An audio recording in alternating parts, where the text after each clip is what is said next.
امریکہ کے درمیان مذاکرات کے دوسرے دور کی تیاری، ملاقاتیں، مشاورتیں تیز۔ اسلام آباد میں محسن نقوی کی امریکی سفیر کے ساتھ اہم ملاقات، میٹنگ کے دوسرے راؤنڈ کے انعقاد پر سفارتی کوششوں پر گفتگو۔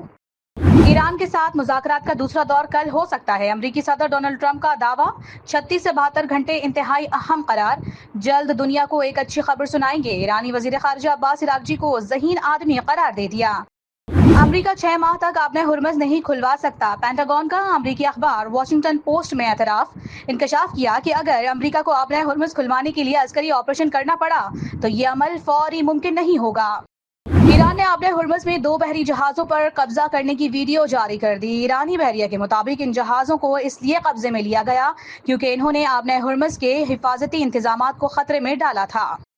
امریکہ ایران مذاکرات بچانے کے لیے فیلڈ مارشل عاصم منیر غیر معمولی کردار ادا کر رہے ہیں۔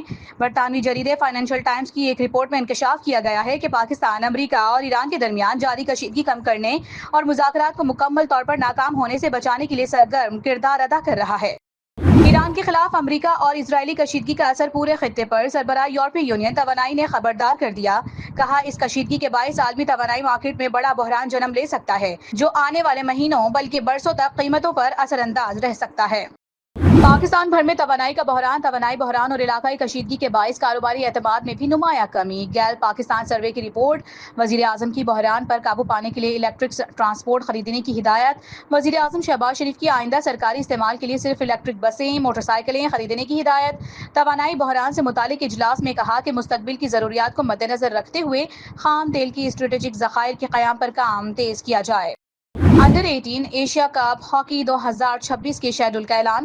ایونٹ 29 مئی سے 6 جون تک جاپان کے شہر کاکامیگاہارا میں کھیلا جائے گا۔ ایشیا کی بہترین ٹیمیں ٹائٹل کے حصول کے لیے مد مقابل ہوں گی۔ ٹورنامنٹ میں مرد و خواتین کے الگ الگ مقابلے ہوں گے۔ مینز ایونٹ کے مقابلوں میں 9 ٹیموں کو 2 گروپس میں تقسیم کیا گیا ہے۔ پول اے میں انڈیا، کوریا، جاپان، چائنیز تائپے اور قازقستان، جبکہ پول بی میں پاکستان، ملائیشیا، بنگلہ دیش اور چین شامل ہیں۔ ممکنہ موسمی خطرات۔ این ڈی ایم اے نے الرٹ جاری کر دیا، مختلف علاقوں کے لیے 5 مئی تک شدید گرمی کی لہر کا الرٹ جاری۔ سندھ، جنوبی پنجاب اور بلوچستان کے بعض علاقوں میں شدید گرمی کی لہر کا امکان۔ 24، 25 اور 29 اپریل کو پنجاب کے بالائی اور وسطی اضلاع میں آندھی اور گرج چمک کے ساتھ بارش کی پیش گوئی۔